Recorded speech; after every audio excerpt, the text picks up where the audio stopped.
Ah, yeah. Mm, bah.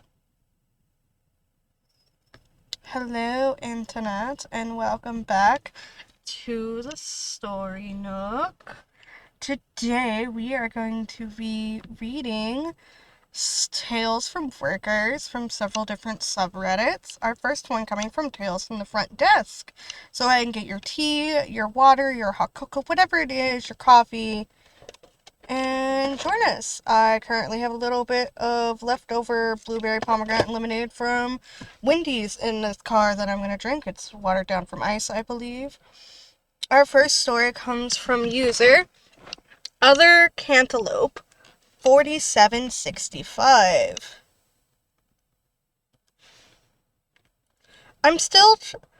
Oh, let me read the title first. I forgot to put up the window screen, so I'm getting a glare from the sun that's evil. I had a guest try to kill herself yesterday and then changed her mind. Probably should have put this later on the video because YouTube guidelines and whatever. We'll bleep that out. I will do my best to remember. I'm still trying to process it. I thought writing about it might help. I had a young woman in her early 20s come in last night.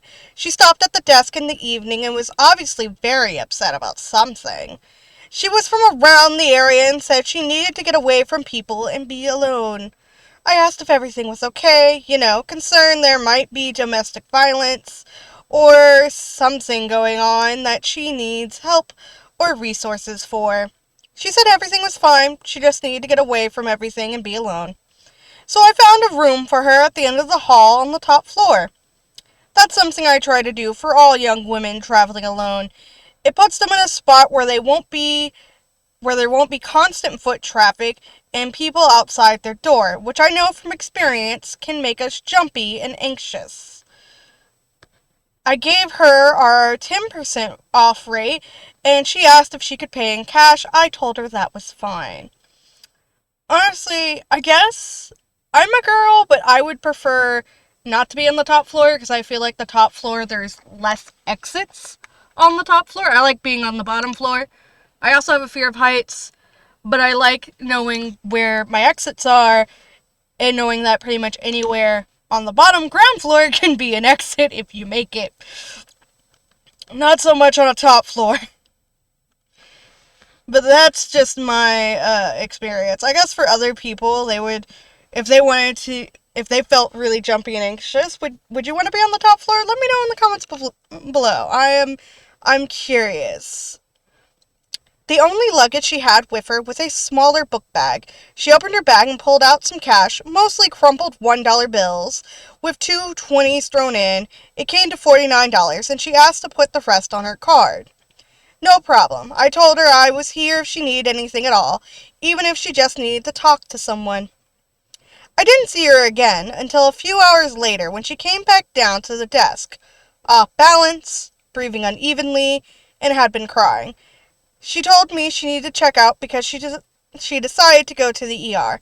I asked if everything was okay, and she just said, "I'm fine. I took a bunch of pills to OD, and I can't stop throwing up, and I changed my mind. I'm checking myself into the ER." I didn't know what to say. I told her I understood and that I hoped she felt better eventually, and then I gave her back the cash, canceled her reservation without penalty, and told her goodbye. Um, did no one drive the sick lady to the hospital? Because I would have said, fuck it, I'm sending somebody with her to the hospital to make sure she doesn't die on her way there. But yeah. I checked the room and found only the bed and toilet used. She'd obviously been sick. I took the room out of our inventory until housekeeping could clean it the next day. My concern is why did no one take this poor girl to the ER themselves and make sure she actually made it there? This is my brain. I indicated in my shift recap email that she checked out and I made the personal decision to fully refund her even though she used the room. I wrote down a few more details about the situation, sealed it in an envelope, and put it in my manager's mailbox. I wanted to be discreet about it. I came today and asked my manager if she read it. She said yes and told me she personally would have charged her for the room anyway, instead of refunding it like I did because the room had been taken out of inventory and cleaned.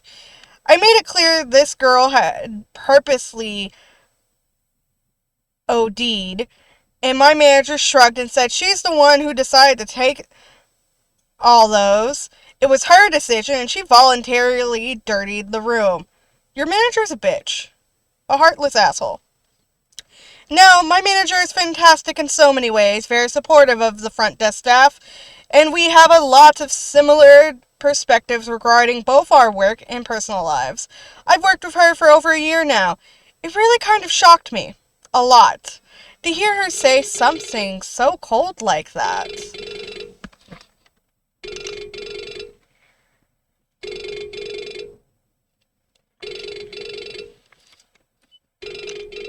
Hi, sir, have hung up. Buttholes, because wanting to protect your father-daughter time is reasonable. Excuse me. I'm also giving Sue 0 out of 5 butthole. I'm gonna have to edit that out.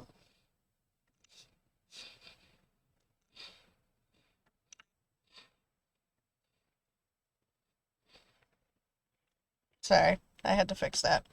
It was connected to my computer and being stupid. So I will edit that part out later. Which is around 6 minutes. Alright.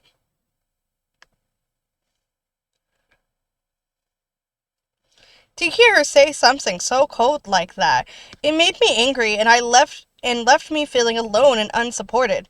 I had a nightmare about this young woman last night. It's not as bad as walking in on a deceased person, for sure, but it really shook me up a lot. I'll be bringing it up with my therapist this week. I have so many questions. I hope she will be okay.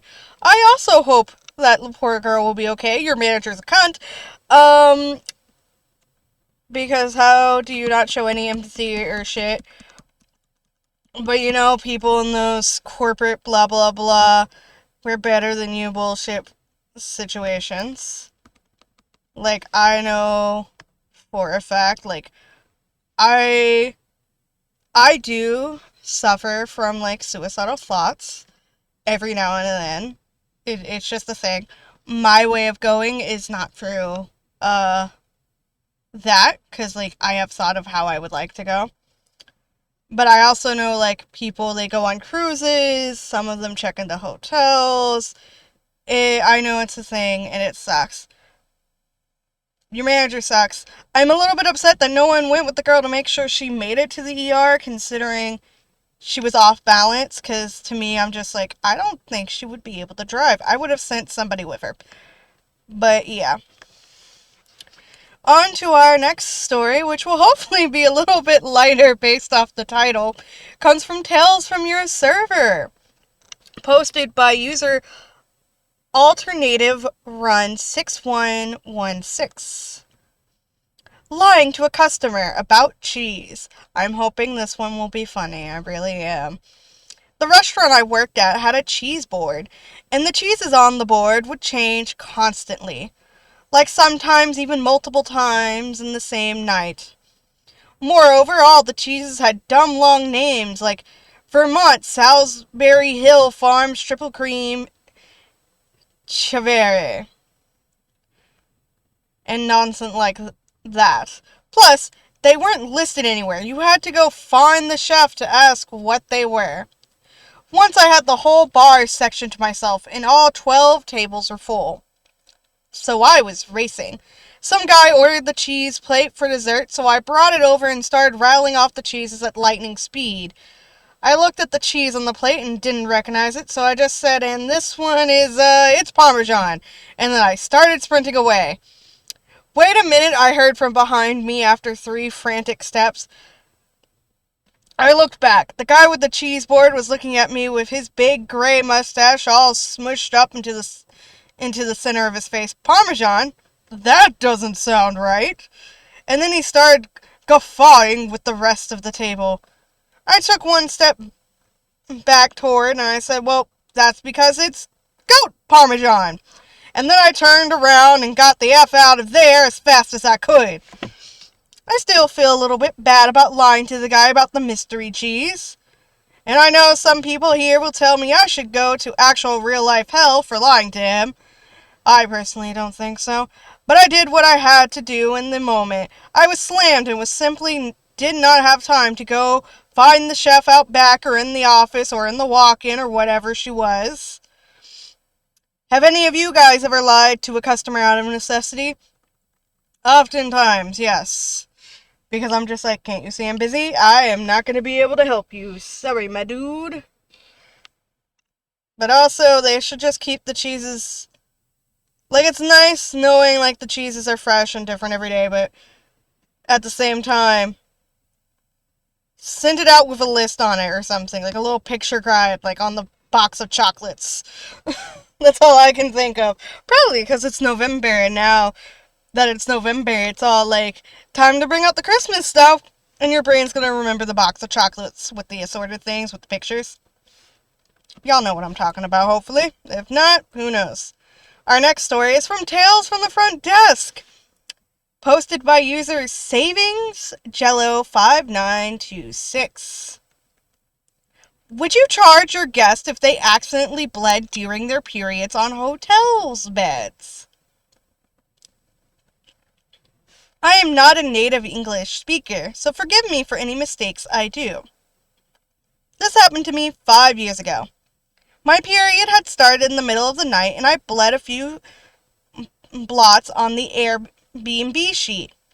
The owner not only charged me extra, but shamed me by making the front office and everyone who works in it aware of this issue. He assumed that was my virginity blood since I was staying with my boyfriend. I was embarrassed, but more so for my boyfriend because we were staying in an Orthodox country that looks down on premarital sex.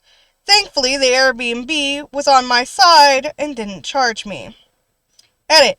Menstruation is considered disgusting in my culture, even though it's a very normal thing.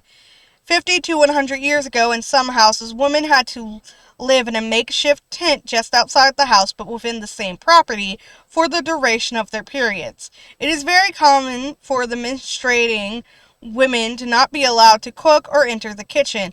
This especially happened in what we call joint families, which is the kind of family unit that was made up of separate families living together under the same roof.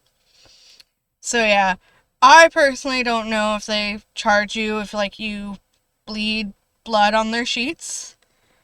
I mean, those are sheets that they might not be able to get those blood stains out, depending on like how much you bleed, the consistency, and when it gets caught and all that. That owner, very rude about shaming you in front of everyone for it.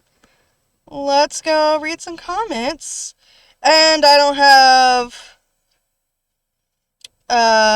internet, so I apologize for people on visual. Oh, my husband's back. Never mind. We'll end here. Hi, welcome back.